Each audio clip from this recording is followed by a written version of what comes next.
this one. Thank you for coming out this evening. I'm Lucy Sloman, Land Development Manager in the Development Services Department at the City of Issaquah. This is Keith Niven. He's Director of Development Services. Tonight we're here to explain about ending the development agreement and what's going to replace it. We're only covering the highlights. There's a lot in the agreement, and feel free to contact us afterwards if you have questions or want to learn more about a particular part. The way it's going to be set up tonight, I'm going to have a few introductory slides, and then I'm going to kind of go through a series, and after each slide there'll be an opportunity to ask questions. You don't have to hold them till the end. So, why are we ending the development agreement? A development agreement is essentially a contract, and the contract has a build-out period. We've reached the end of the build-out period, which was September 18th last year.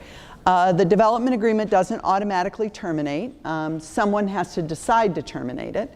And in this case, Port Blakely in the fall of 2016, so more than a year ago, asked to instigate the termination of the development agreement. There's one, I'm just trying to see how well you can see what's on there.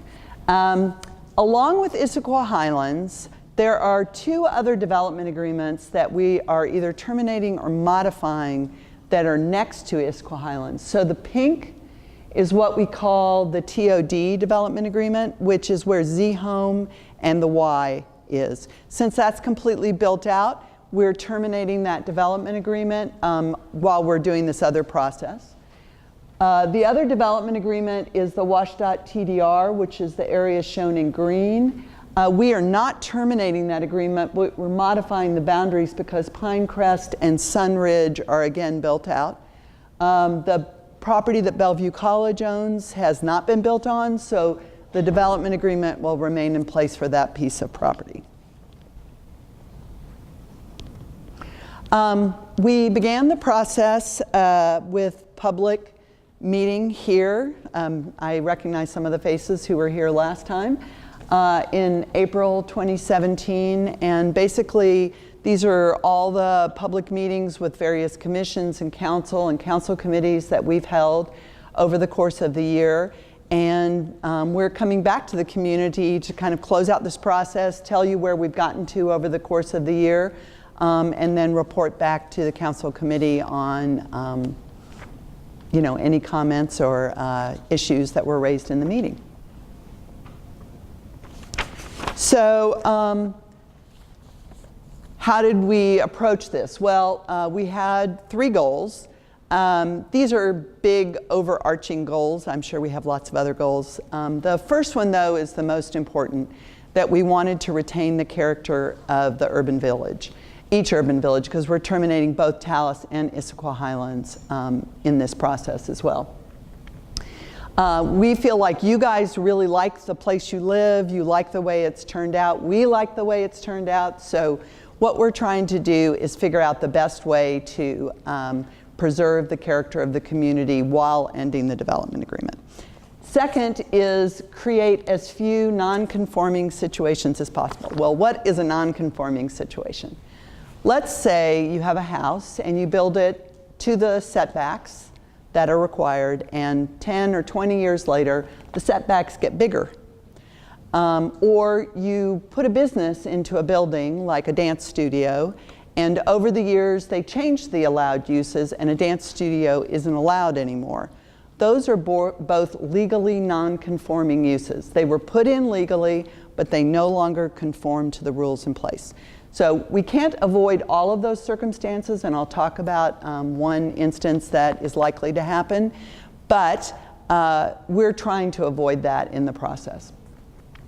And third, we're trying to update some of the standards that we think are outdated. We're looking at the standards and saying, do these still serve the community? Do these still represent good science, best practices? Do they conform with state rules? Those things have changed in the last 20 years. So we've evaluated the standards to figure out, if there's changes that are needed for those reasons. So I hope all, oh, I'm sorry. On the second goal about creating as few non-conforming uses as possible, doesn't the proposed replacement regulations, don't they essentially create non-conforming situations for all the commercial and retail uses, or the majority of the commercial and retail uses in Issaquah Highlands, because they don't meet the minimum FAR1? They create some non-conforming uses at some of those locations, but there's also the point of wanting to use best practices and be consistent with other values and principles that we have in the city. And so we are weighing those. And that's why we have these conversations with the community to talk about the trade-offs that we face when we're trying to update the standards. So I hope all of you have picked up a handout. There's some right there on the corner of, yes, sir? Yeah, so you made mention that there was a situation where there was I assume a business that's going to be non-conforming, meeting that non-conforming standard? There is something with critical areas that may create some non-conforming situations, and if you don't mind, I'll wait and talk about that when I get to that part of the presentation. Would that be all right? So I hope all of you have the handout. I know it's kind of a complicated table, but part of the reason that we've done this is we want to start with an overview of how the development agreement is being terminated and what we're replacing it with. Then we will go into more detail. We know this is kind of complicated, but we also wanted you to have something that you could take home and study, and then you're welcome to give us calls or send me an email if you have questions. And we thought, even though this is complicated, that this is sort of the best way we can kind of explain what's happening. So let's break this down a little bit. The first column on this side has the different elements of the Issaquah Highlands Development Agreement. And most of these are in appendices. That's what the letters are. The different appendices, that's how we track them. So what the first column represents are those things that we are retaining without change, because we consider those so essential to the character, retaining the character.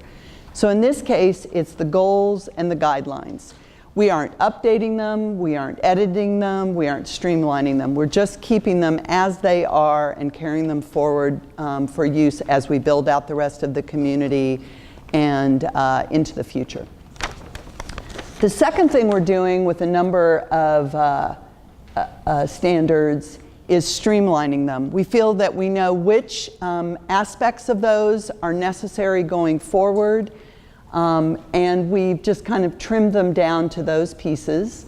Those are the two different land use chapters that covers uses, heights, setbacks, and then also a lot of the standards around recreation, so parks, plazas, and trails. So all of those pieces, again, we feel are essential to retaining the character and some of the unique aspects of the community. So though we're streamlining them, we're retaining essential pieces.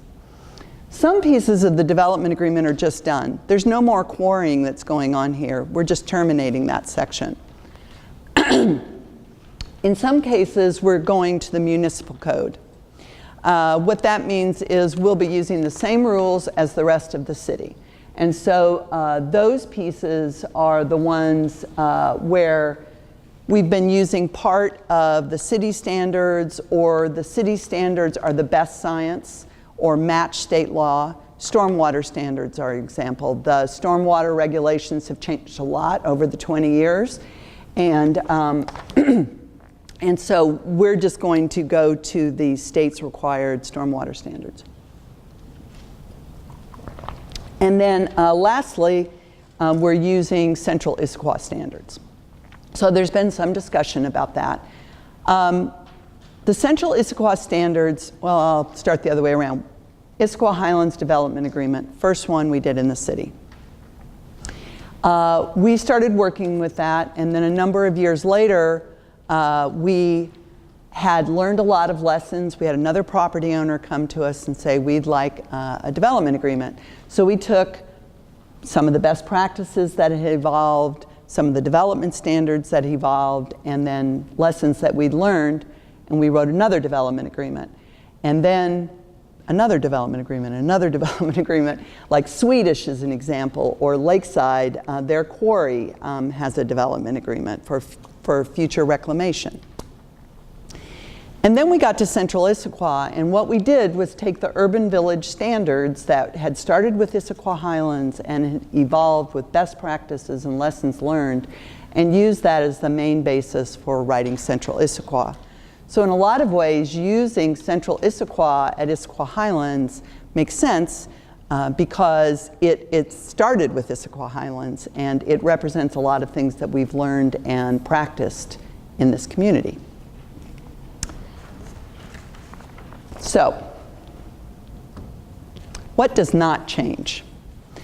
There are quite a few things that won't change. First of all, basic services don't change. Police, government, fire you'll still be served in the same way you are now. Things that are related to the master developer and the community. Your bylaws won't change. Your architectural review won't change. It can change, but that's up to the community to change it. The city does not have a role in changing or doing anything with those elements of your community. Property that is already developed. So if you have a piece of property that's multifamily or single-family home or a mixed-use property or Blakely Hall, we're going to try and, our goal is to capture that use in that location and reflect it. So we're not increasing development through this process. We're simply trying to capture what's there now. Land that's designated for parks, open space, and recreation, that will go forward. The reason I put those letters in parentheses is that is one thing that we're doing to try and protect that land. What those letters represent is the kind of zoning that we're going to put on the property. So CF is community facility, and that's what any park, city hall, school, fire station, that's what those are zoned in the city of Issaquah. So what we did was, the reason it has a PO after it is it's community facility, privately owned. So where your homeowners association owns property, we thought it was important to reflect that on the map, to protect that as a use. It does not mean it can't change. It just means that there would be a public conversation if you as the community or the homeowners association thought that it should be something different than CFPO. And then lastly, as I indicated on the previous slide, there are quite a few development standards and goals and guidelines that are being retained as part of this process. Just a quick question on the CFPO. On this map, the only thing I'm seeing is CF-FPO. Is that different than that, or is it just not listed on? There's actually three kinds of CF for the city-owned properties. So there's F for facilities, R for recreation, and OS for open space. And then all three of those also have PO after them. So Blakely Hall, All rolling up into that. right, exactly. They're just three different versions of that. Yeah, totally understandable. You're ahead of me. No, but that's good. I'm glad you're paying attention to it. Thank you. So are there any questions about what won't change? We can always go back. I'm not sure if this is a question that won't change, but you mentioned about development agreements. So let's say development agreement for the hospital. I heard that a while ago that the reason why they put the hospital there was because of traffic. Do you have a development agreement with that at all? Or is there anything like, say, hey, we're not going to build, multi-skyscrapers around you so that you don't have 50,000 cars coming through because nobody can get through? So I'm going to try answering your question and let me know if I don't get at the point that you're trying to get to. So the area where Swedish is was originally part of Issaquah Highlands. And they developed the hospital as part of Issaquah Highlands. And then they wanted to buy 10 more acres, so they have a total of about 27 acres. And it was maybe 3 or 4 years ago, and they said, you know, I don't think that we can finish building this out before the Issaquah Highlands development agreement will end. So what we'd like to do is pull ourselves out of Issaquah Highlands and have our own development agreement. And so that's what they've done. And as part of doing that development agreement, we looked at land uses, we looked at traffic, we looked at all different kinds of standards, and wrote a development agreement for the kind of project they wanted to build in the community. Does that answer your question? Is it public information, development agreement? Yeah. How do you get a hold of the development agreement? They're all on our website. So if you go to the city's website and you look for the document center, then there's, under the document center, there's development and development agreements. And all of these big long-term development agreements are listed and available there. So, yeah, it'll be a sad Saturday night, but it'll keep you busy. So we've identified 7 things that we'd like to talk about tonight. These are not everything that's changing, but we think these are the important things that we want to make sure are discussed with the community. So this is basically the agenda for the rest of the meeting. So zoning. And you can, as this woman noticed, there is a zoning map on the top half of the back. There's a detail here, just so that we have something to look at, but the overall zoning map is on your handout. So right now, Issaquah Highlands is zoned urban village. And if you look at the municipal code for what urban village says, it says write a development agreement. So as part of ending the development agreement, we had to decide what kind of zoning we were going to put in place. And as I said, our point of establishing these zones is to capture what is there. Each of these colors, as you can see on your map, although it's much more purple as it prints out, each of these colors represents a different zone. So the way we've done this is a little unusual for zoning. Can you see that bottom square says property? Okay. So you have a piece of property, and on top of that is the zoning. The zoning contains the things that are consistent for every piece of property with that zoning. So if you have a multifamily piece of property, the zoning says, this is how high you can be. These are the uses you can have. These are the setbacks you're required to do.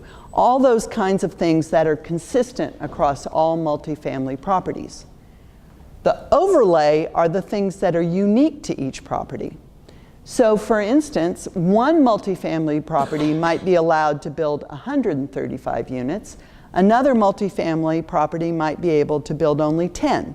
And that's what's going to be in the overlay, is the things that are specific and unique to each piece of property.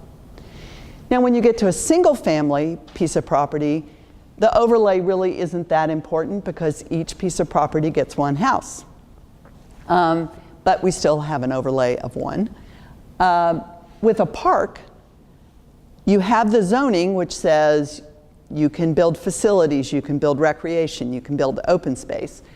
The overlay is 0 because unless you're in a facility, park that allows facilities, you can't build a gazebo, for instance. But none of them are allowed to build an occupiable building. That's not what a park is for. So the overlay is 0. Now, I think there are a couple of important things to point out about whether there can be changes to this in the future.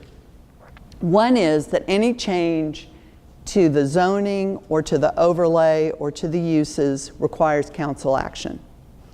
Second, we have identified that there are some properties near the park and ride that may want to have increased density in the future. And one way to do that is what's called transfer of development rights. That's where you take some, like a farm that you want to protect, and you take the development rights off that property and you put them on some place where you want them, where you think it's appropriate. But the most important thing about being able to do that at Issaquah Highlands is it still takes council action, which means that there will be a public conversation. So any change to the uses, the zoning, or the overlay would require council action. How many people have I confused? What's that? Anybody I've confused? I got a quick question. Is there a limit to the amount you can transfer in terms of rights? I'm sorry, say that again? Is there a limit to the amount of transfer of the money?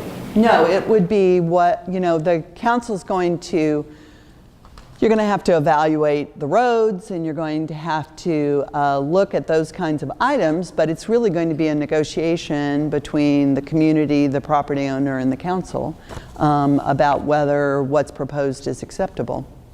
But what governs would be building heights and setbacks? Yes, thank you. Property Yes. regulations. The land use standards that are in place, height, setbacks, uses would still govern. So it's not like you buy TDRs and you get to go 50 feet taller than the allowable height. You're still having to fit within the envelope of what's allowed on that block. Any more questions on this slide? We have a question here about the map, the numbers on the map. Okay, so the numbers on the map do not, here's what those do, and if you've ever looked at the, which I don't know why you would, but, so remember how I said that there are unique, the overlay contains the unique things about properties? That's what those numbers, they go to a key that says this multifamily property has 135 units, or this retail property has not built out yet. They still have entitlement that's available to build. So that's what the numbers represent, is the details that are in the overlay.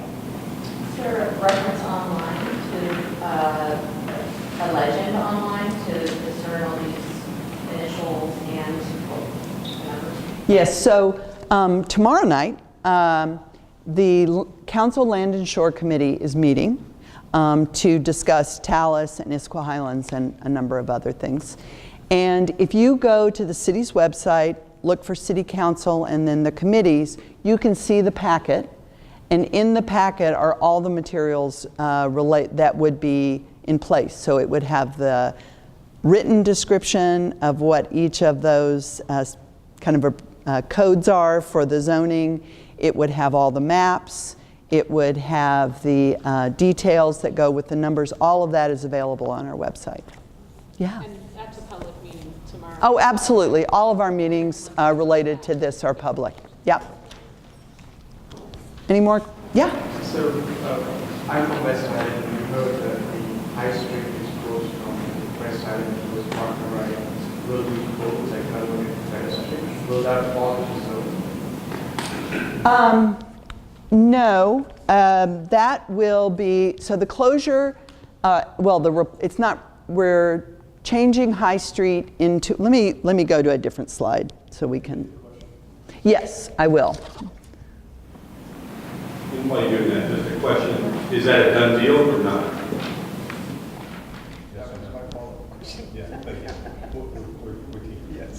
Okay, so here's the question was, are they closing High Street where it connects to West Highlands Park, and is that a done deal? So can we start by saying this has nothing to do with ending the development agreement. This is an application that's in right now for processing as part of the development agreement. So, but we'll take this question, but just so that everybody knows, whether this happens or not is not part of ending the development agreement. I understand. It's a proposal, that's what I was going to say. The area out here, Polygon is in the process of developing all of their property. They have several different parcels and they're coming in with different proposals for each parcel. All of this is available on our website. If you want to look at the active projects map, you can see more detail. So the piece in question is this sort of one that follows High Street. Currently, you have 2 roadways that accommodate pedestrians, bikes, and vehicles that come into West Highlands Park: Discovery Drive and High Street. So what they have proposed is that High Street become a kind of generous pedestrian bike trail, which is the yellow, and they're proposing to replace that with a street that parallels High Street, which is this sort of bright white line here, as well as extending Ellis into the site. So they're replacing 1 road in with 2 roads in. As well as you can sort of, in a sort of fainter white, I've shown where some of the other streets that are part of different development pieces that they've proposed.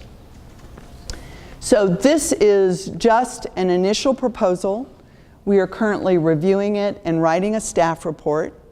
Once that staff report is issued, it will go to a commission for review, and then to the City Council. All of those are open meetings, and you are welcome to send us letters or emails now, or you can come and comment at the commission or at the council. So let's say if we have you are proposed kind of what you're proposing there. For example, on both pictures, it does not say even the white line and yellow line that's going to be property, like houses, and then it's not as free road as it is here now. It's not as what? So for example, on the left picture, the white line which comes from the Parkman right towards West Highland, which will be replaced for a pedestrian, which is a yellow line, which is on the second proposal.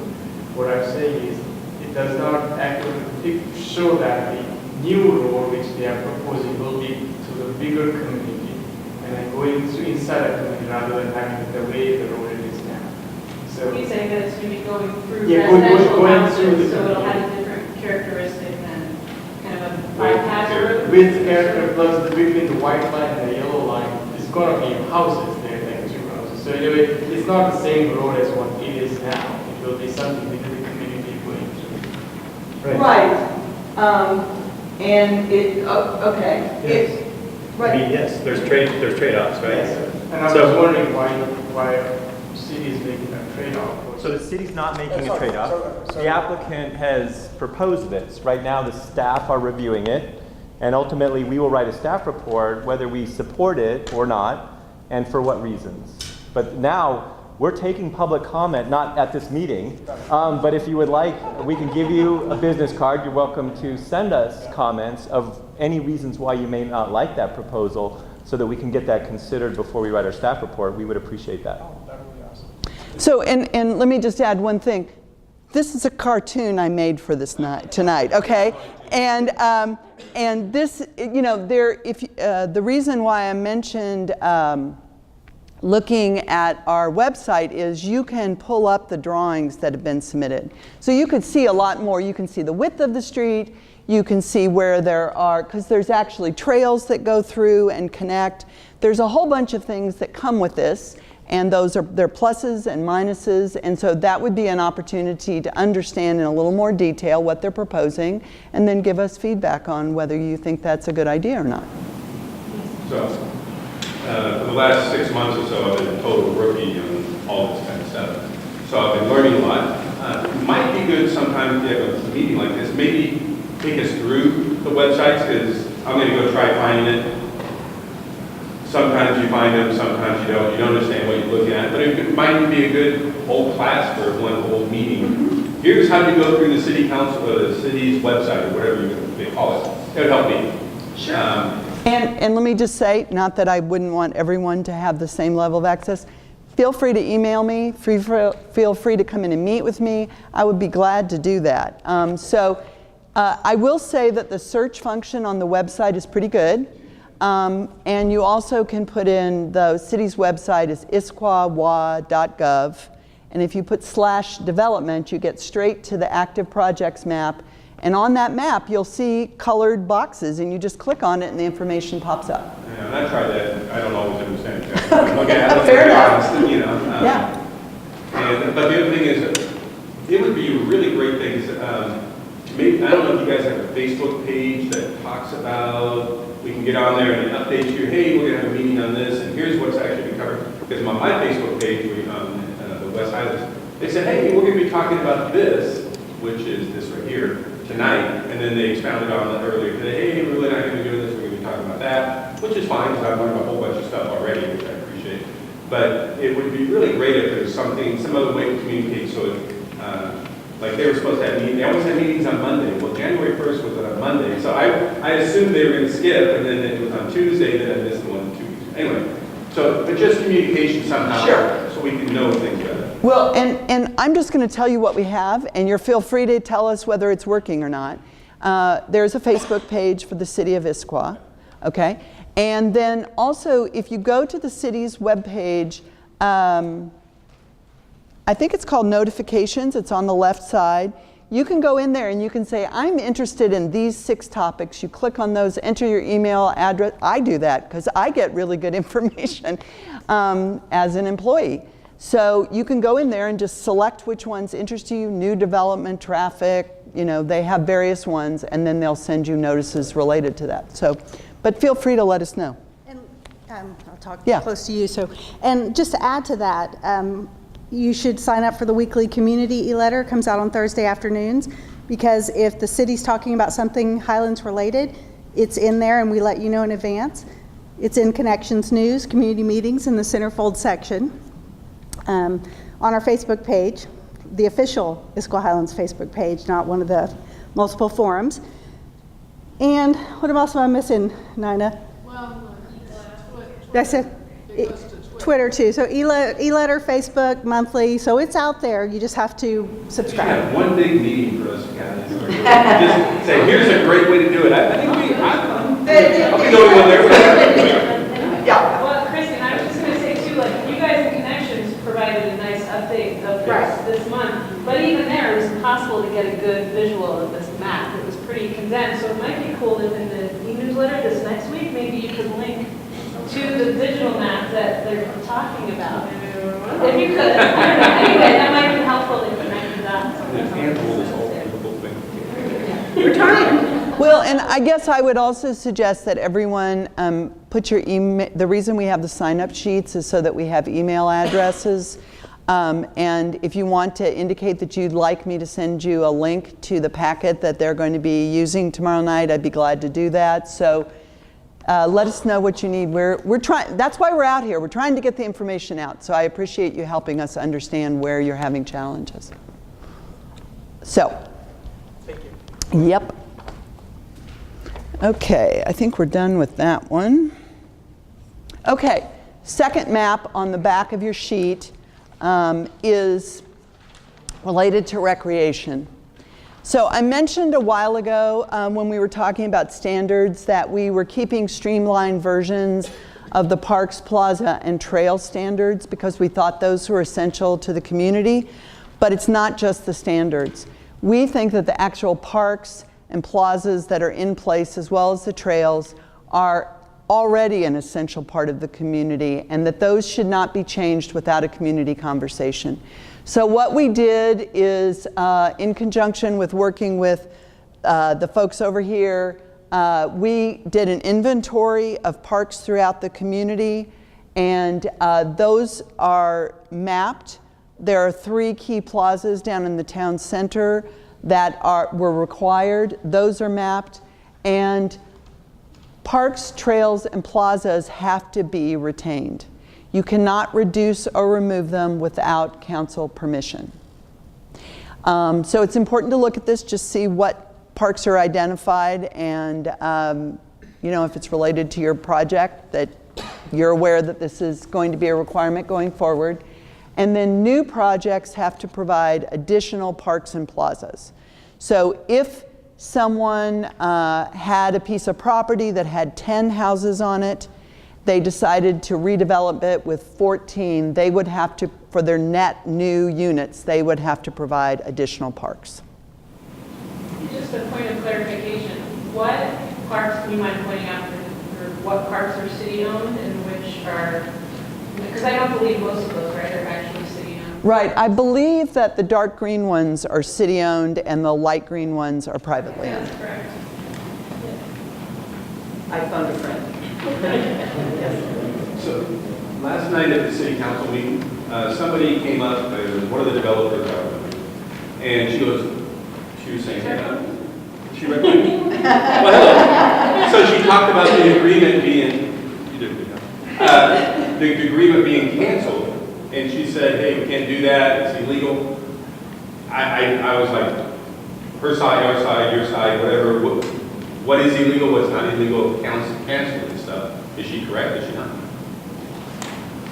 So I wasn't there, so I don't know exactly what she said. I imagine we're going to hear from her at one point tonight. Probably doesn't relate to recreation, but may relate to pieces further in, so if that's okay. Okay, yeah, no, it's understandable. So processing, nobody's very interested in processing. The only reason that I put this up here is people are interested in public notice and public meetings. And so I want to very briefly talk about this because I do want you to know the kinds of things that would require a public notice and a public meeting. There are other things that require it too, but I wanted to point these out. So first of all, council action. We've talked about these, but just in summary, you change the zoning, the overlay, the uses, the heights, or want to remove parks, plazas, or trails, you are going to the council. There will be public notice and a public conversation. SDP stands for Site Development Permit, and that's the most common land use permit that moderate to large size projects have. And so I wanted to talk a little bit about the triggers that we put in place for having to go to a commission with a site development permit. So right now, the development agreement only uses site size. So if you have a piece of property that's 3 acres or bigger, you go to a commission. If you have a project smaller than 3 acres, you don't. In central Issaquah, we said that doesn't really make sense. There are very few properties that are 3 acres, but you could have a really big building on a small piece of property, and we think a moderate to large size building should have to go to a commission. So that's now in there. And then the third is that in certain parts of the city, if you are on certain streets, you have to go to a commission, even if you have a small project on a small site. So with the replacement regulations, if you have a site of a certain size, a building of a certain size, or you are on any of the red streets that are shown on the map, then you have to go to a commission, which means that there would be public notice, a public meeting, and you would have an opportunity to come and comment on that project. Any questions? Okay. Hillsides and sloped sites. This is not something that we have had a lot of regulation with in the urban villages. However, when we were working on the moratorium, I hope most of you know that there is a moratorium in the city. One of the things that we worked on was what are our expectations around projects on hillsides and slope sites, and what are our expectations of site walls? And when we were done working on that for central Issaquah, they added that they thought that this was important to bring to the urban villages as well as part of the replacement regulations. And so let me give you a few highlights. So if there is a site that is 15% or greater, I realize that means nothing to you, but generally there are no roads steeper than 15%. Your foundations, your roof lines, and your site cuts have to follow the grade. Retaining walls are limited to either 10 feet in height or 4 feet in height. 4 feet is where you're next to pedestrians, 10 feet is other parts of the site. If you need a retaining wall that is taller than 10 feet, you're going to have to terrace it. So you would do it in a series of 10-foot walls. If the wall is longer than 35 feet, then you're going to have to either articulate it or modulate it. What that means is you might put bends in it, you might have it pop out or notch back, so that it's not just one big long straight wall, it's broken up to make it more interesting and sort of less massive. And then finally, grade changes are limited to 15 feet. So you can only go up or down 15 feet. Any questions? Yeah. So if you have a slope and you're pegging your finished floor at existing grade, right? You did the survey, you find out what your slope is, you peg it there. Are you allowed to raise that up then 15 feet? Because that's, you're saying you can change the grade 15 feet. You're allowed a retaining wall of 10 feet, so you can slope up and go 10.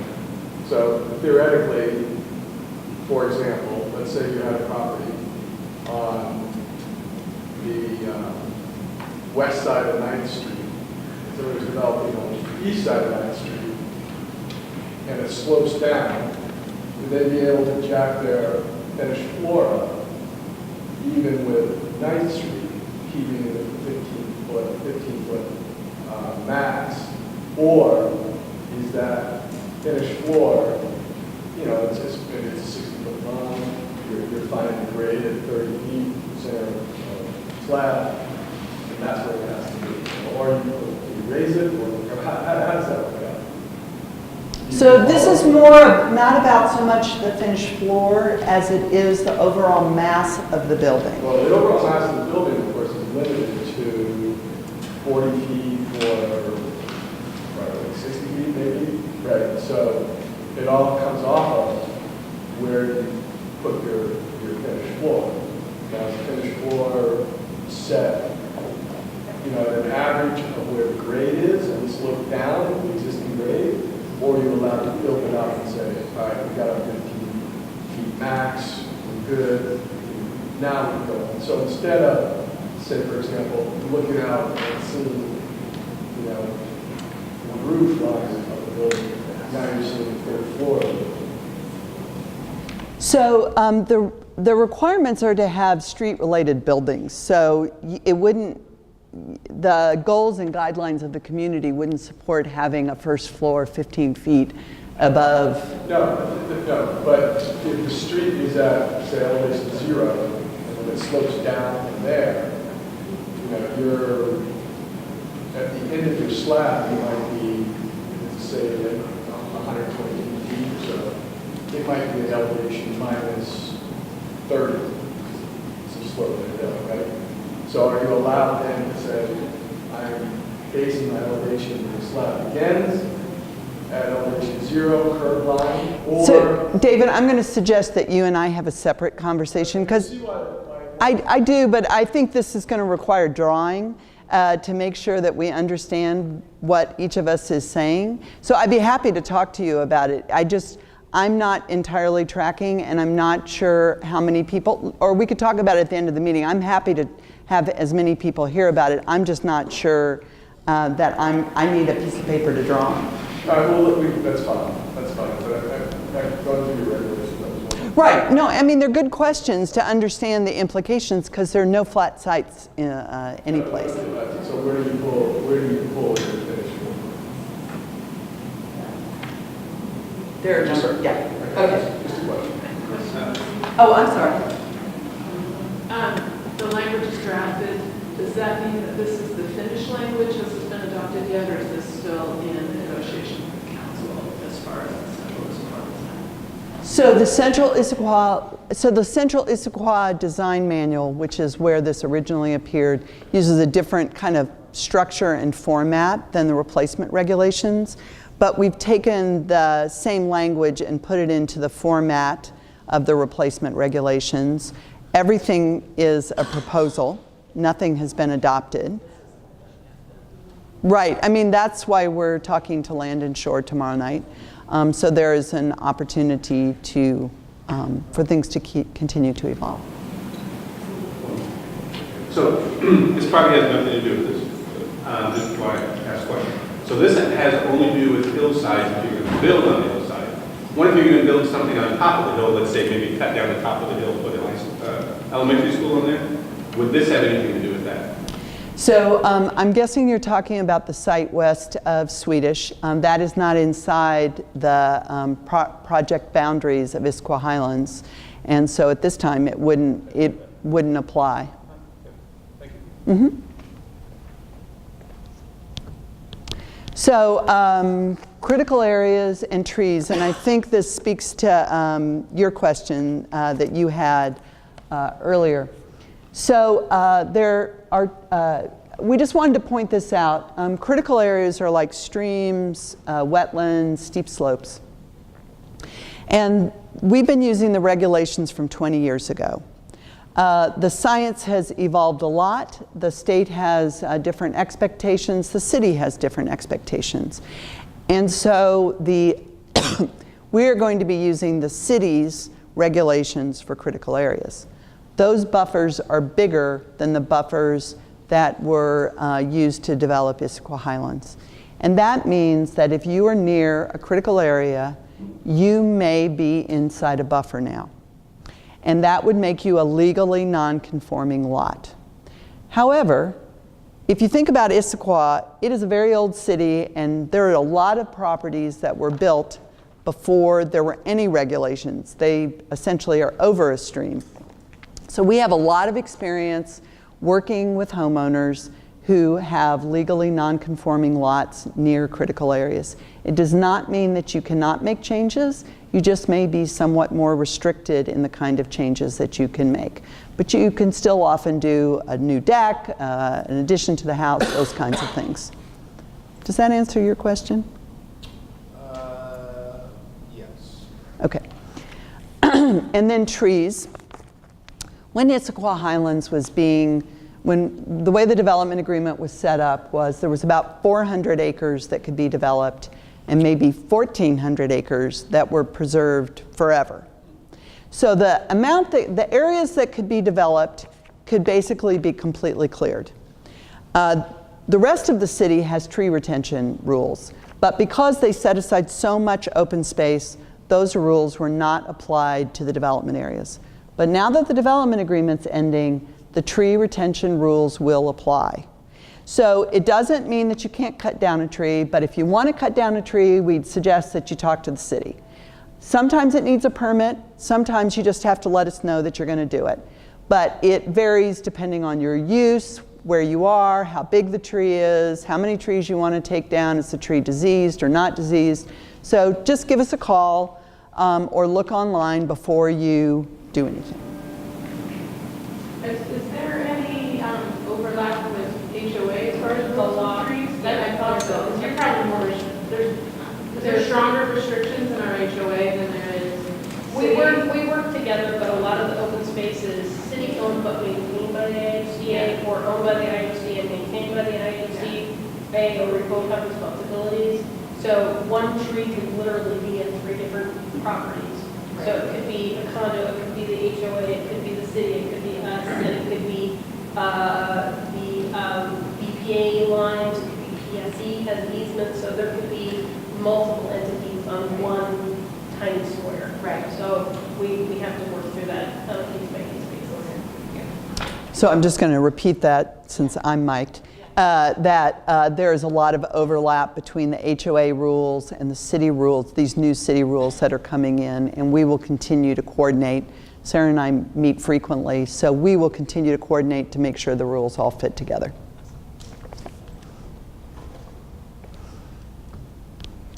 Unbuilt properties.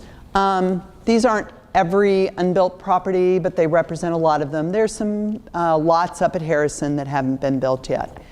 But most of the unbuilt properties are in sort of the town center area. They're owned by a variety of property owners. The IHCA owns some, Trammel Crows, City Surf Shelter, Polygon. And they're in various stages. Some of them, like Block 19, which is just behind Home Goods and Marshalls and that little park, they're in for building permits. Others, like Polygon, is just beginning their platting process for that one that we talked about related to High Street. So people are in different stages of building out their property. Any questions about that? I'll take 1 minute to frame my question and go quickly because it's a long night. Gary Young Shelter. We've been working for the past 2 years, a lot of market research, and then many community outreach meetings here in this building, embraced by the community, and essentially have 4 projects which that is very well framed in this month's publication of Connections. So you can go to page 6 and understand just what I'm referring to without going into too much detail. But essentially these projects are all totally 100% consistent with the development agreement, and they are also fully embraced. They've been reviewed by the Architectural Review Committee in the community and praised and all completed for them, and in process for quite a while, and probably $500,000 in this specific process with these projects. My concern is that just over this past week, we've been working for a long time and going through all the process. Over this past week, there is now a change that's coming about. And essentially what my question is that what we've seen happen is that the ability for us to proceed with these projects and to be able to provide a retail component, which is a part, it's not all, but a part of the project is the retail component. With our projects now, they're essentially, with the recent recommendation of the administration over this past week, they are essentially being thrown out. The retail component can't happen. And I know from meetings with many of the people in this community, the view restaurant, all these types of things, the retail components that the community really wants to see happen are really important to this community. And I think it's important that when we're talking about unbuilt properties, talking about what is the change that's happening, that people understand this, and that, you know, Land and Shore will be meeting tomorrow, and it's important that people are aware of the magnitude of the change and what this means to the community. And so my question very simply is just what brought about this very different change? Maybe address that. So I'm happy to go back if any of you have questions on this slide, but to I'm just real quick before you do that. Yeah. Can you go back to the slide? This slide right here is showing 225,280 square feet of retail.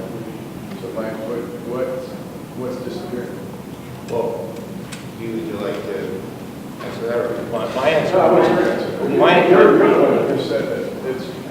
You're the one. I think when he's saying it's disappearing or the projects are being thrown out, the administration has made the recommendation that the city no longer recognize vested projects. And I'm sorry, what is vested?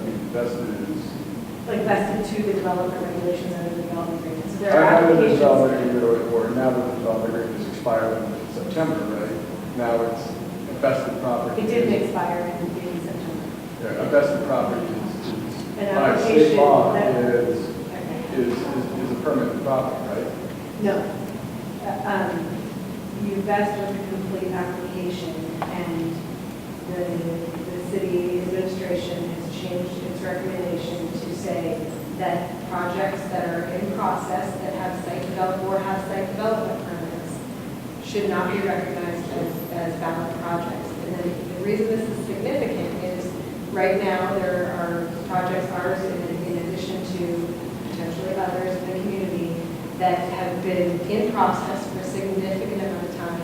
The retail proposal is significant because what we are proposing, any type of retail center, is not allowed under the code regulations that we replace.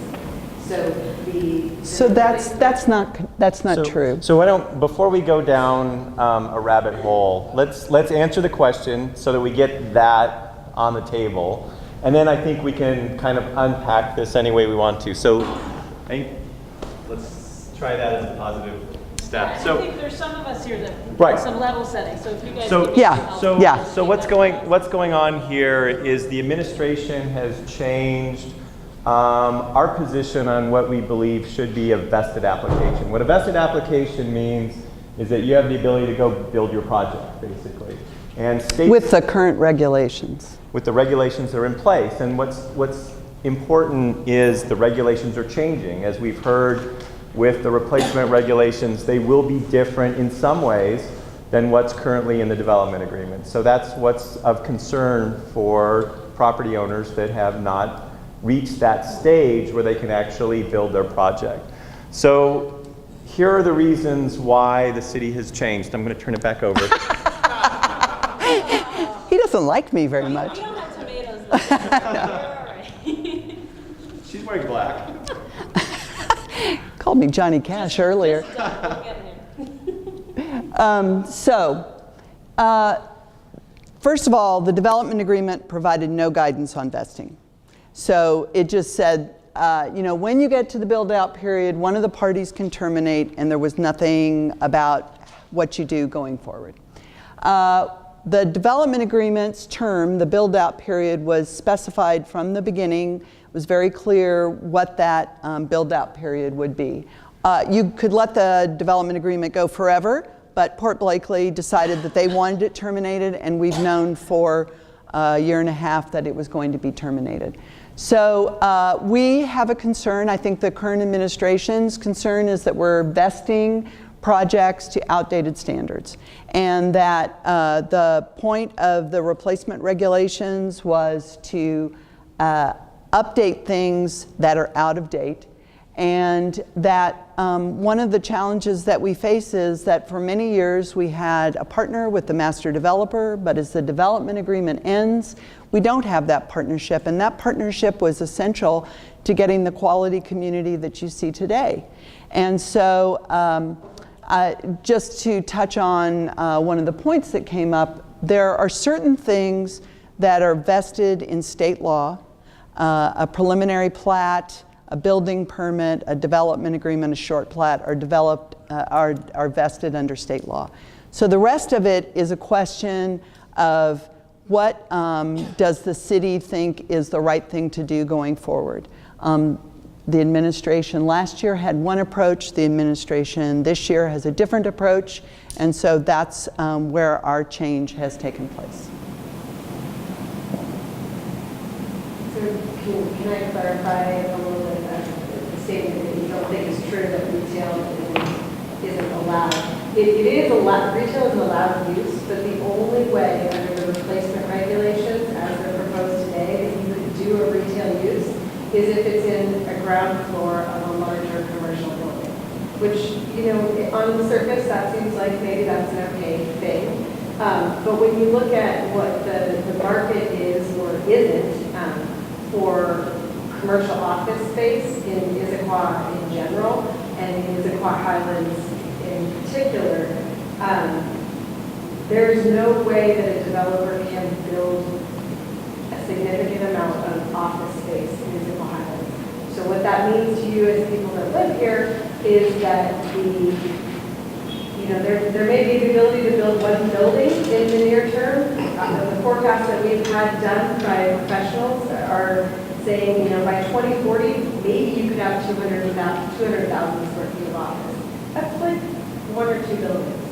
So it means that you don't get any retail. And so in the outreach that we've done to the community, the number one thing we hear is, I want more retail, I want more services, we need more options. And what we've done in our proposals that are currently pending, one of them is retail, and it's aimed at responding to the feedback that we've received. Now, can we respond to every single request that everyone has? No, we can't, but we've really made great efforts to try to incorporate that in the proposal. So to be, months and months down the road with this proposal and have the city do an about face and say, yeah, we're going to throw that one out. Not only does it throw out, all of our work and fees and everything that we've done today, it also takes away from us the ability to deliver what you guys keep asking for. So the city has changed the focus. The number one thing they want up here on the undeveloped property is commercial office. I don't hear that coming from the community that I hear more jobs and in theory that's great, but I don't hear people saying, my number one priority is for you to put big office buildings up here because that's what my family wants. And if I'm hearing that right, I hope that you guys express that to the city because... So Tia, I would like to clarify a few of your statements. The entitlement that the rights that shelter has is for quite a bit of office, for retail and for 3 residential units. They are not required to build any one thing. They are not required to build, for instance, retail on the bottom floor and commercial above. They feel that that is the best configuration to be able to meet the rules, but we are not requiring mixed-use buildings. What the rules say is the parking standards that were adopted under Central Issaquah, and which would apply up here now, require that any residential building have 50% of its parking in a structure. It requires that an office building of 5,000 square feet or more have 50% of its parking in a structure, or a retail building of 25,000 square feet or more have parking in a structure. So are those things challenges for some uses? Maybe. But the point of that is that the vision of Issaquah Highlands depended on live, work, and play. And that means that having jobs and having non-residential uses is extremely important to completing the vision. Please let me finish. And the bulk of the commercial and about half of the retail uses that were envisioned for the community have been bought by Shelter.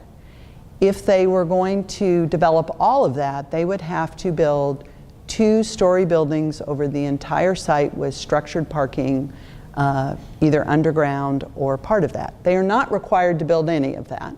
They can choose how much of that they want to build.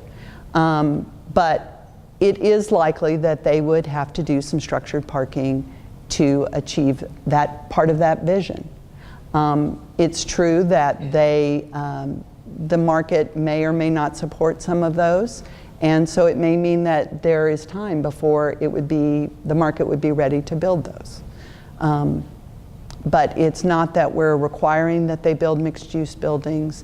It's not that we're prohibiting them from building retail. It is their read on the market and what they think is financially practical. Yes. I'd like to speak on behalf of the community as a resident of the community.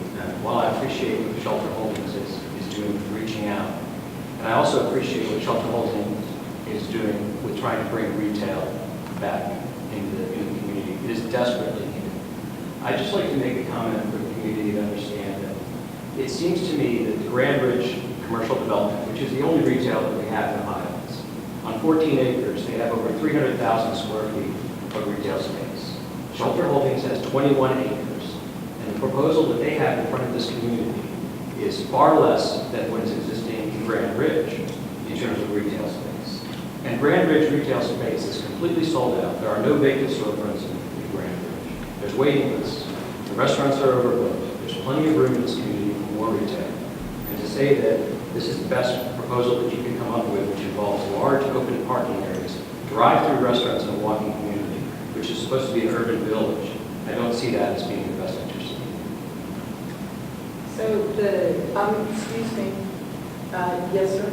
Well, just another input from a resident, nothing against anybody else here, but in my community, there's not one person that says, hey, give us more anything. Right now, pretty much everybody goes, hold it. No, we don't want anything until we get it all figured out, because it's just getting too, and we don't want retail. Nobody has come up to me and said, hey, I want retail space, or I want more houses, I want this. Everybody goes, hey, hold it, let's get the infrastructure, let's figure it all out before we just, so I'm disagreeing that, I don't know what survey they put out, but I pretty much guarantee our neighborhood would not be, hey, look at a lot more retail right there, or whatever.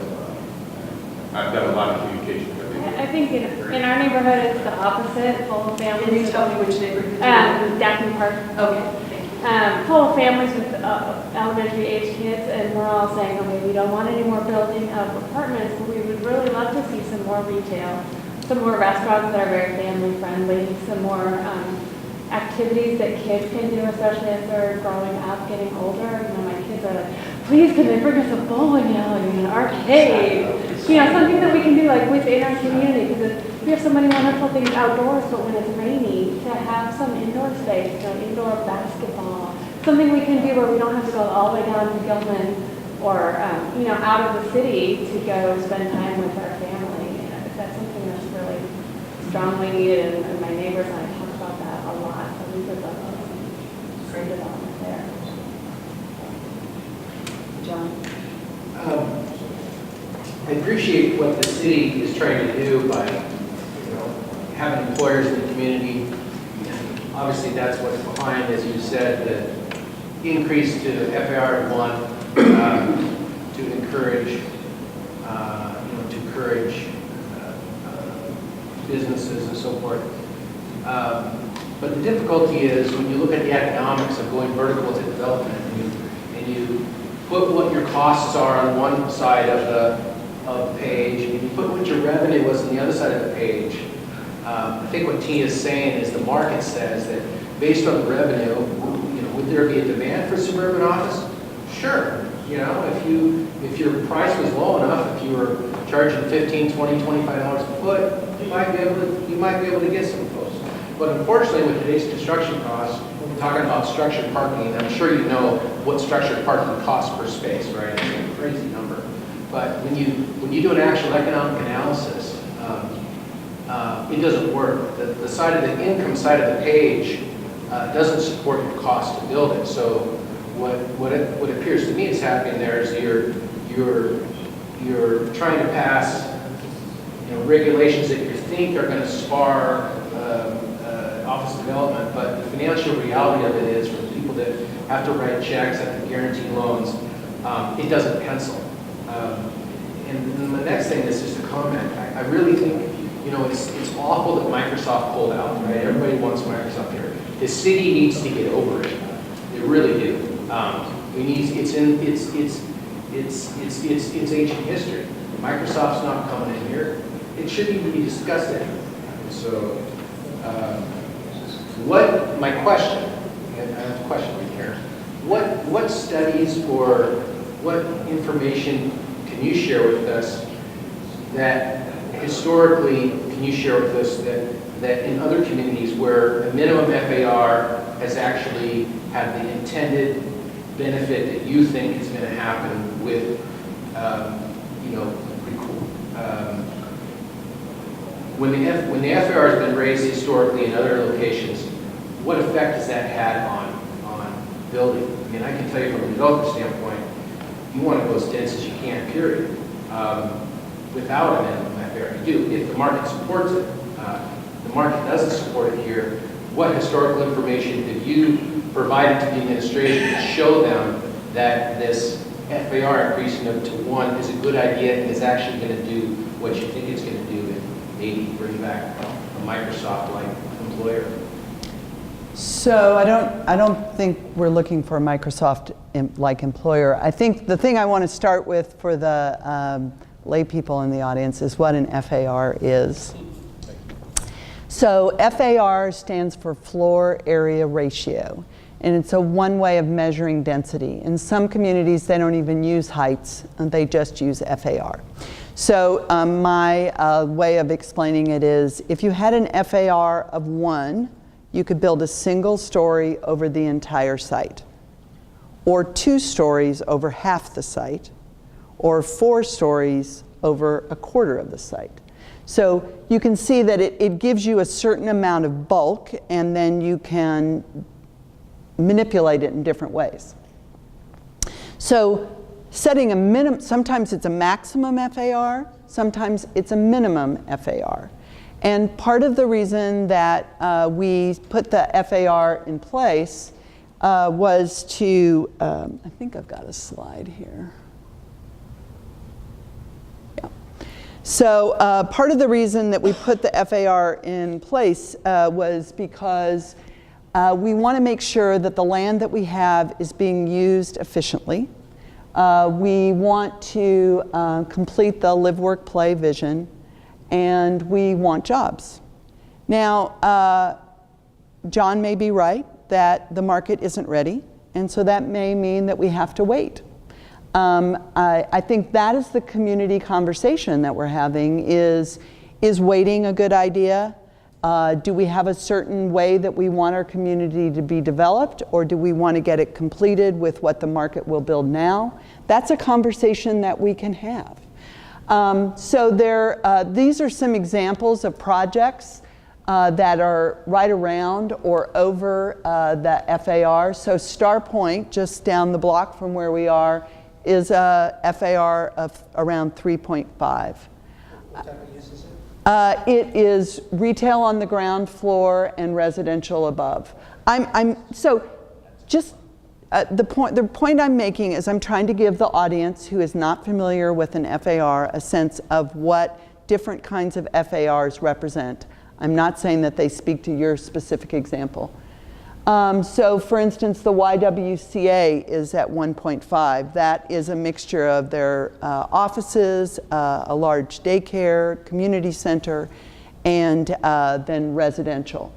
Port Blakely's offices, it's not Port Blakely's, the IHCA's offices, are in those high street offices were about 0.8.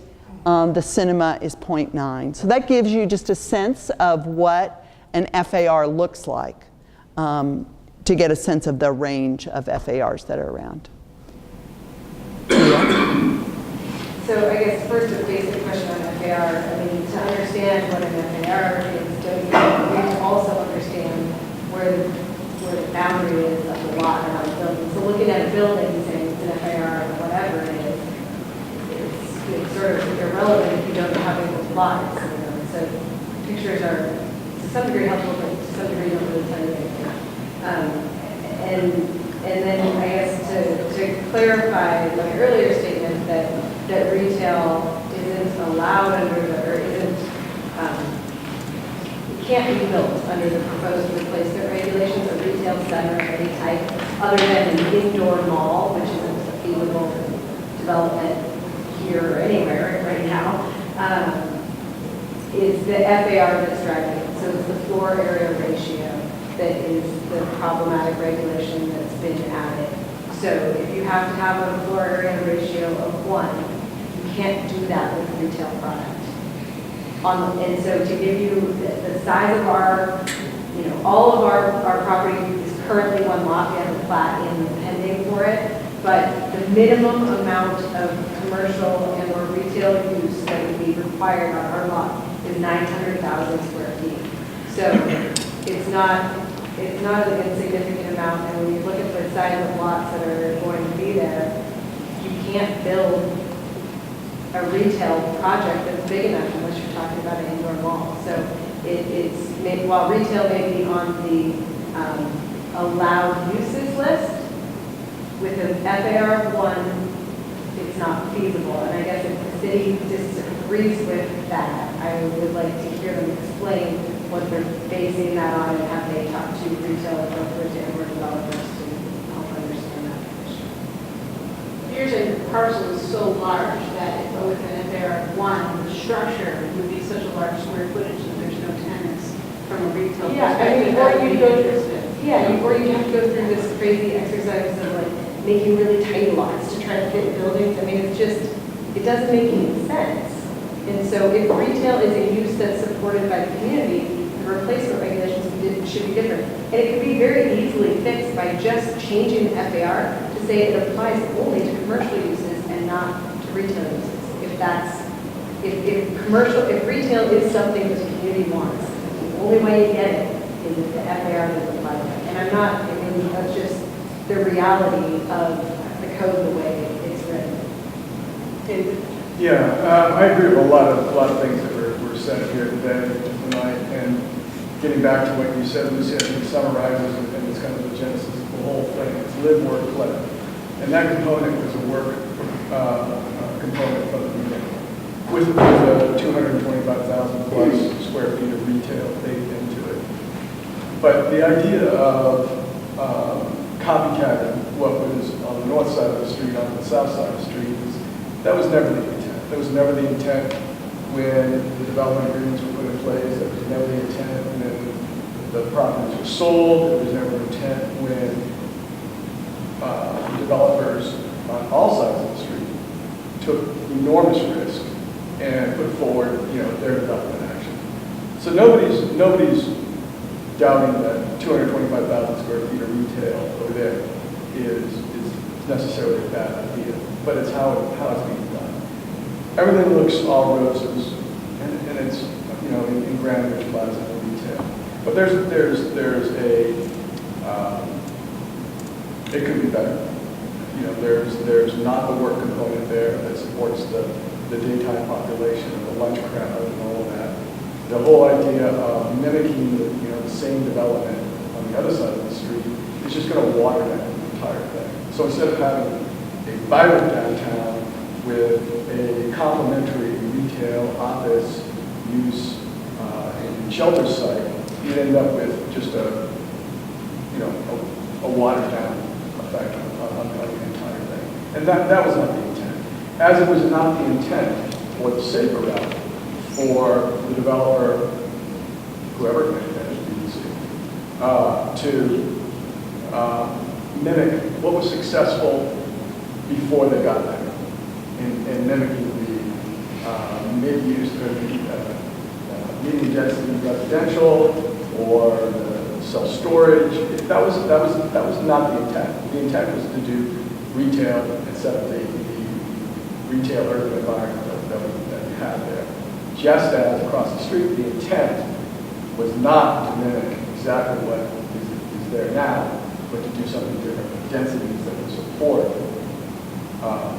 225,000 square feet of retail and enhance the experience of the entire Grand Ridge Plaza. That's my understanding. Is that not the original intent?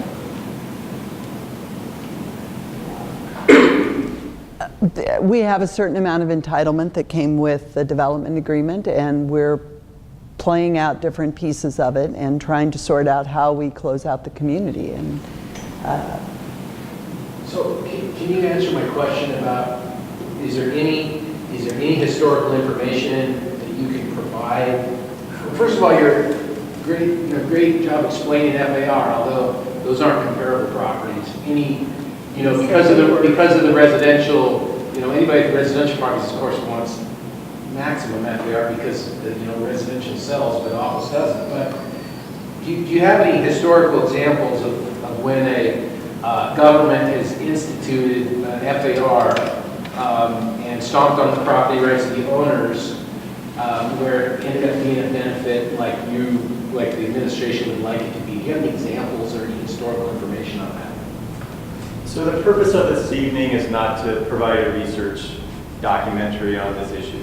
The purpose of this evening tonight is to identify issues with ending the development agreement. I think clearly you both have identified an issue that you have, which is the vesting, the minimum FAR, and the structured parking. So we'll report that back to the council tomorrow night at Land and Shore. I think what we want to make sure is we capture everybody's issues about ending the development agreement and not get saddled on just one thing. If we're all done and we want to just kind of finish on this issue with the two of you, we can do that. But I want to make sure that everybody has had a chance to ask questions about ending the development agreement.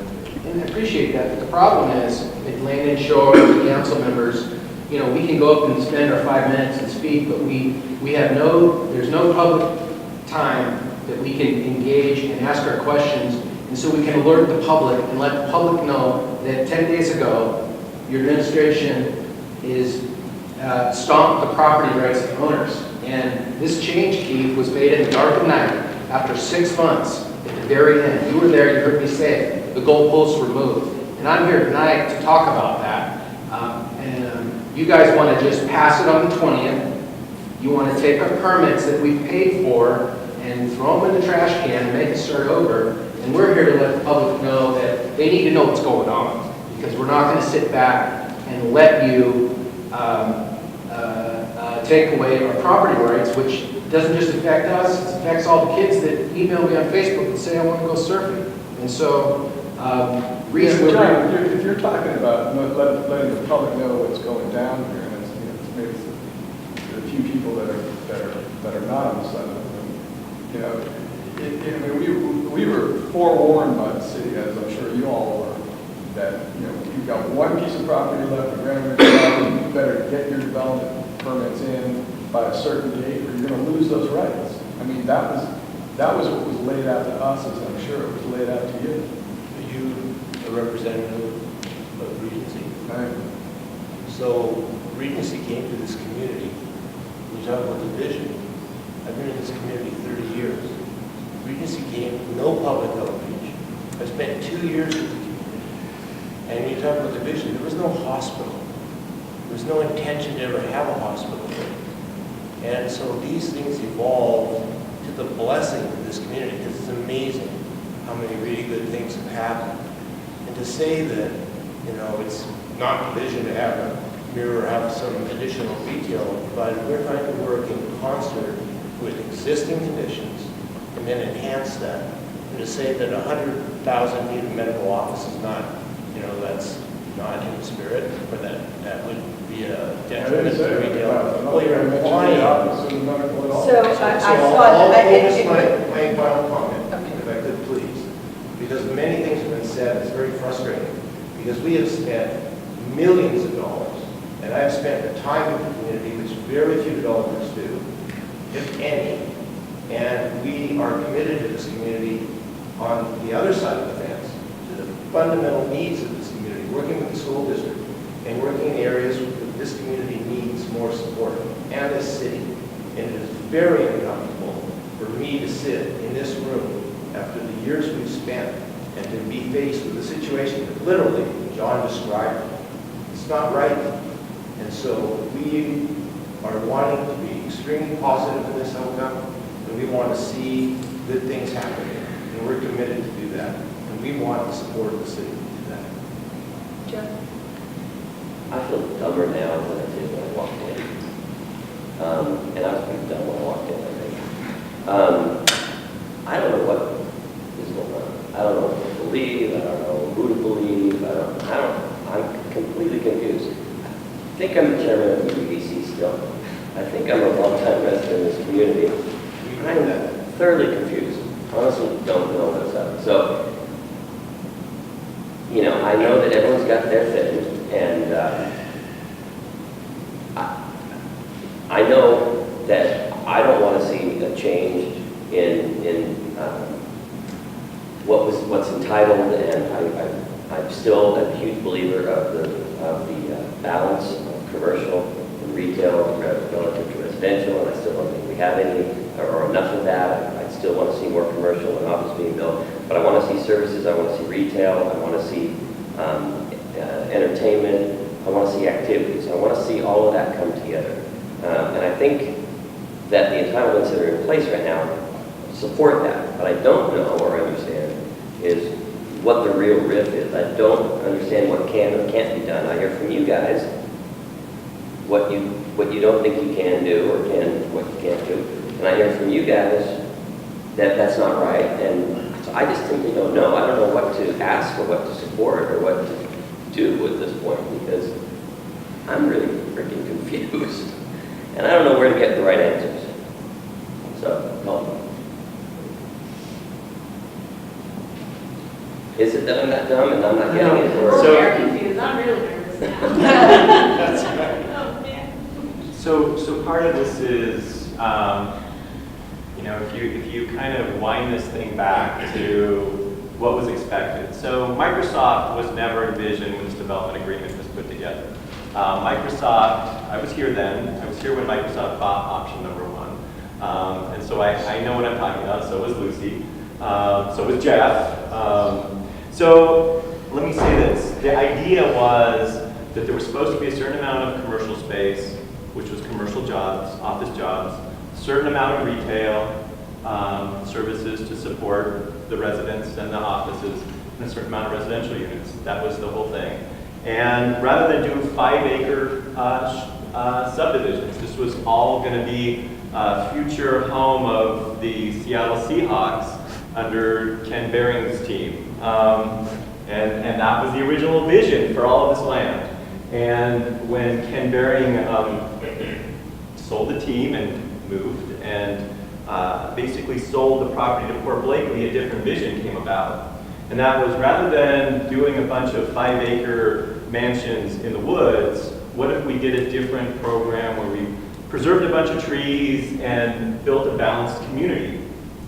And so that's what Issaquah Highlands was all about. And as for those of you who moved in the early phases, you heard that vision of this is going to be a place where you could work, you could get your groceries, and you can live. There'll be parks, and there'll be open spaces, and that's what was sold to everybody who moved in at the beginning. And you know, as everything happens, you know, visions, people change, and whatever else happens. And so now we're down to the end. You know, we're down to the very bottom, and the question is, what happens with the end? That's what this whole conversation is about. And how hard is the city going to push for that vision that was created 20 years ago that it bought into when it said, yes, we'll annex all of this land into our city because we want that. And what the city is saying is we're still very committed to that vision. And what's missing, frankly, is jobs and additional retail. So what's left, what they own is, I'll go 3, because John owns some too, is there's commercial space, there's retail space, and what's happened is the amount of land that all that was going to fit on keeps shrinking and shrinking and shrinking, down to the point where it's like, well, what's going to get built there? And so when you think about how many jobs this geography was supposed to support, you know, if Microsoft or some other employer had built a suburban office campus, you know, we'd have 20,000 jobs up there. Okay? Well, if as they started bringing us plans, you know, and we saw single-story buildings with surface parking lots, we started getting concerned. Well, how many jobs are we actually going to have up here at the end of the day? And if really this is going to be a bedroom community where people commute into Seattle or into Bellevue to work, that's not what we had envisioned. And should we give up on that? The answer from the city is no. We're going to, what we're suggesting now is to put a minimum density on place for the remaining property so that when it does develop, they don't have to build out. As Lucy said, they don't have to build out, but if there is a minimum FAR put on the property, then there'll be a certain amount of square footage that has to get built.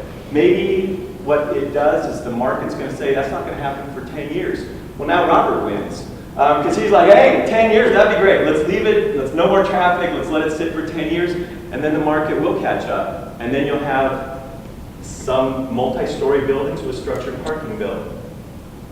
Or not, you know? The market is what the market's going to be. So, to Jeff's point, the city, I think, entrenched in this vision that we want a certain amount of development. On this L that's left, there needs to be a certain amount of development, and single-story surface parking lots isn't going to get us there.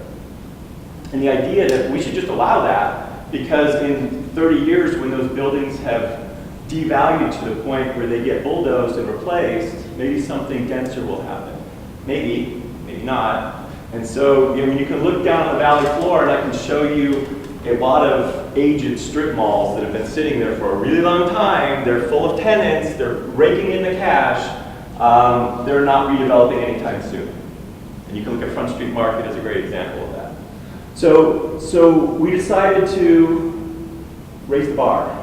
And the bar is now 1 FAR, structured parking for 50%, and some of the stuff that Shelter has proposed will not work under that scenario if that's what happens. And, you know, as, not that slide, you know, so the point about this, back one. So the point about this, vesting projects to outdated standards is not in the best interest of the community. I believe that. So, thank you for that. I fully support that, you know, that I want to continue with that vision as well, right? But what I don't understand, the part I don't understand is what actually can be built, because what they're saying is these things can be built, and what you guys are saying is, well, no, other things can be built too, and they're saying, well, no, they can't. Well, yes, they can. I don't know what those things are. Now, I'm not a developer. I'm not smart enough to understand what a minimum that they are will allow or not allow. I mean, I understand the concept of it. I just don't know the practical implementations of it. So what can be built that would fit that vision? I mean, if it's all office with a little bit of retail, I get their plight, I understand. But if it's other stuff and they just don't want to do it, let's have that conversation. I don't know what that stuff is.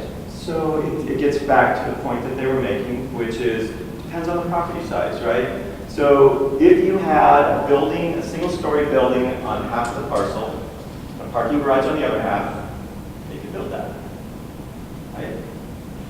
But it's expensive. Now they're building structured parking, which is more than twice the cost of a surface parking stall. And so what they're saying when they say they can't build it, they're saying economically they can't build it. But it's also an eyesore. I mean, then what you're proposing is that we're looking at parking structures in Issaquah Highlands instead of, having a retail building or an office building, maybe 3 stories tall, and still parking and living and working and doing what we need to do. And some of these ratios of having a 5,000 square foot building and having to have a parking structure to cover 50% of the parking, that ratio is really intense. I think more of a 10,000 square foot building or a 20 or 15,000 square foot building would accommodate the same goal, but help the investors or developers too. Just coming from retail, commercial real estate for years, it's hard on both sides for anyone living in the community. So retail's hard, and I think you've heard that from these folks over here.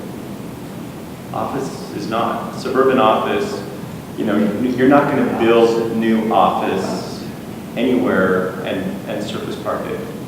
At least not. Well, for 5,000 square feet, you will. You are, on the corner of Bedlam right now.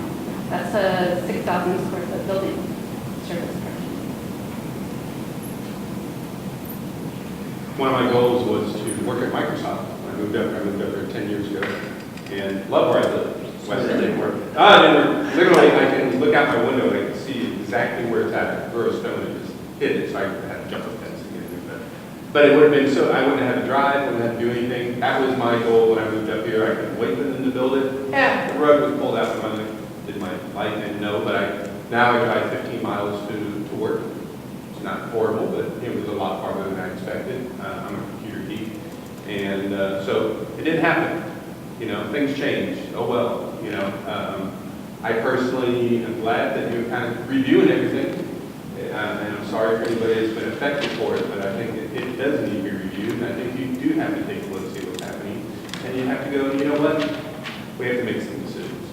I'm glad you're having a public forum. I had no idea a lot of this stuff was going on. So I heard some rumblings, but this has clarified things a little bit more. For simplicity's sake, I feel like is it John? John, City Surf, right? That's right.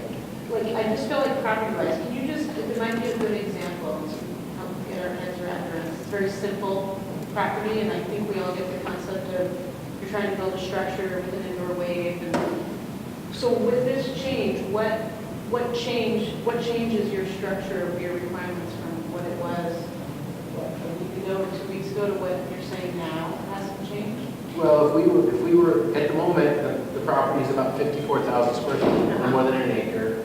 We were going to do a 10,000 square foot footprint building with 65 parking stalls. Flat on the ground? On the ground. With a little area for a second outdoor seasonal wave. If we had to go through the process again under the new regulations, because our property is 54,000 square feet, we'd have to build a 54,000 square foot facility, which is a FAR 1-to-1. Or is it 54 plus parking? Maybe it's 54 plus parking, right? Because parking is not included in the FAR traditionally, so maybe you could answer that. Is it 54 plus parking, Eve, or is it 54 including parking? I believe we include the parking.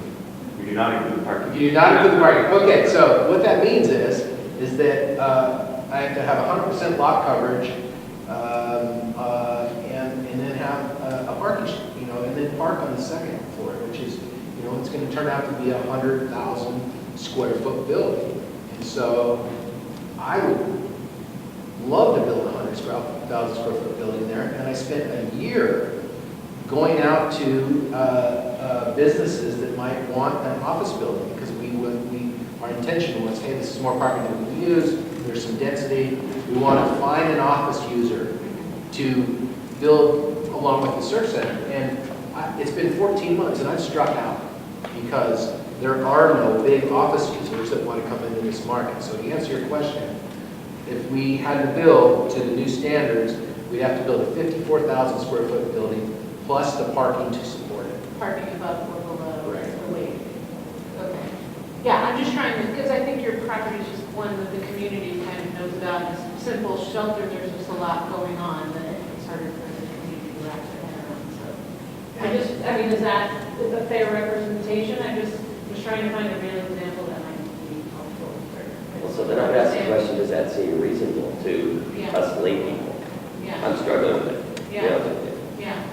and I don't know all the ins and outs of the FARs across a larger site necessarily, so I don't know how you can, if it's averaged and, it makes more sense on a larger site or not, but is that the case, or is it on a per flat basis, or a per lot basis? Per lot basis. Yeah, I struggle with it personally.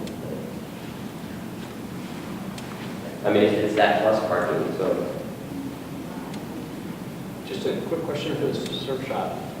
Surf, what do we surf adventure or City surf. City surf. I mean, it's like an entertainment type That's right. thing, right? First of all, I think it's a great idea. Did you ever approach other? Because there's such a shortage of retail. You mentioned approaching office people to try to, but I'm not sure about a connection. What about retail? Retail is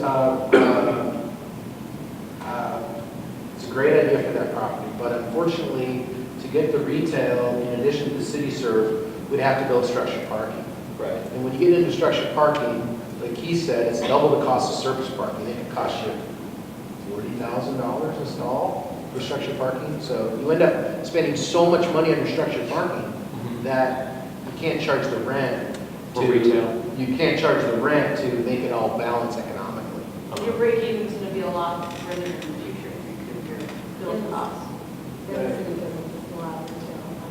Well, the city allows retail on our site, but we have a use covenant on our site that we have to get approval from neighboring property owners. But we took a stab at retail, but the structured parking, which is kind of what we're talking about here, is so expensive that it makes it not economically feasible.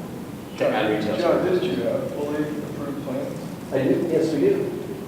I mean, we had an ASDP that was issued on October 10th, that we contend is vested, and we're going to fight to the end on that. So this doesn't apply? Well, it doesn't apply. I'm talking, John. So you got a fully approved set of plans on your one-story concept? We've got an ASDP. The plans that you presented to us were approved? That's right. Yeah, they permit. No parking garage, no office above it? All single story, all ready to go. And we paid for that in April of 2017, and we have 3 years to build on that under our ASDP, and that's our position, and that's our lawyer's position. And the city has a real problem with their position, just to let the community know. Why did you move forward? We are moving forward on that. Okay. I see. Absolutely. So the whole conversation on the multi-floor deck and the offices, how does that fit into it? Moving forward. That's, as I mentioned to you, we came in and I sent Craig an email the other day, that's off the table. So we're just going to move forward with just the search center. So it needs to Absolutely. So you have a building permit close to ready? You know the answer to that, Keith. I don't actually, that's why I asked. Okay. Our condition is we have 3 years from the time that ASDP was issued. And so Lucy graciously offered to take our building permit in, and we're not ready to apply for a building permit.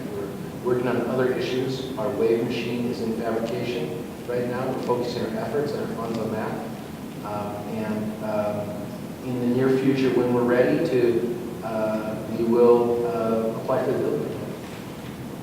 But we don't want to be pushed in a corner and said we had to apply for the building permit because we read and my lawyer reads the vesting statutes much differently. And I'm sure you know this, but the Washington vesting statute is the model for the country. We have the strongest vesting laws in this country. Additionally, the legislature just a few years ago passed an ordinance that cities can be subject to damages if they don't recognize proper vesting, if they impinge on people's vesting rights. Cities can be specifically charged for damages. And For state law, that's a what is statute. the vesting right? I'm just curious.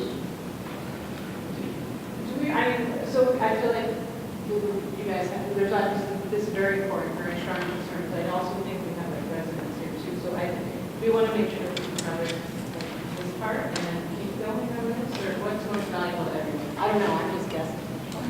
Well, that's what I'm paying for, actually. Yeah, because hear this, Yeah, yeah, okay, so. Why don't I just touch on my last slide and then anybody can leave who wants to? I have a 1 second question. Yeah. I'm just curious, the parking structure at the movie theater, is that the same parking structure where they're talking about? I don't know. So the parking structure next to the movie theater was built as part of Grand Ridge Plaza, that retail But center. is that the same kind of parking structure we're talking about, or different? That's one version. You could build it under a building, next to a building, such as that parking deck. Yeah. So we're going to collect the comments and issues that we've heard tonight. We'll identify if there are edits that we think should be made to the replacement regulations. We'll be discussing that with the council committee tomorrow night. And then at some point we will move forward to the full council. And just to be clear for everyone here, that right now the schedule is the February 20th city council meeting to bring this forward. Is that just the plan right now? Right. So the way it works is we go back to a council committee of 3, and they have to recommend it out of the committee. We've been asked to be ready, but we don't know whether we will actually get recommended out of committee tomorrow night.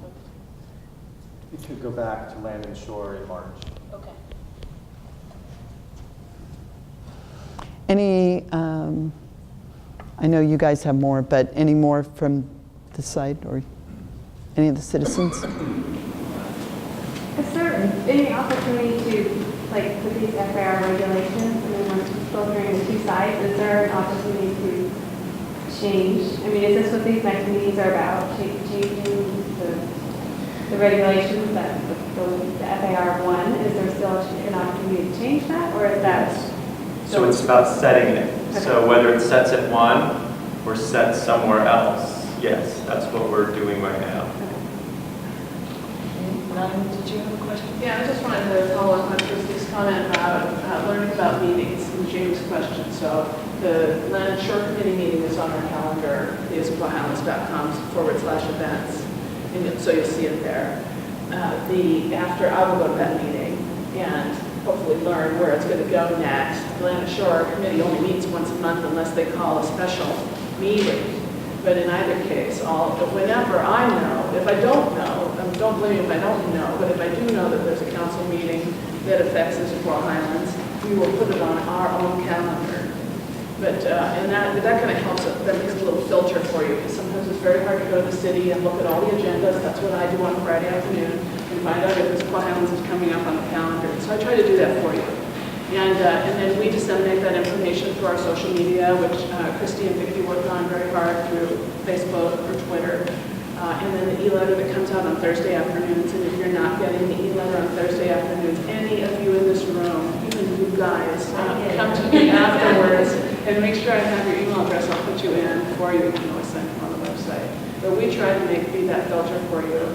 And we were doing an okay job of it. And try to keep an eye on this one.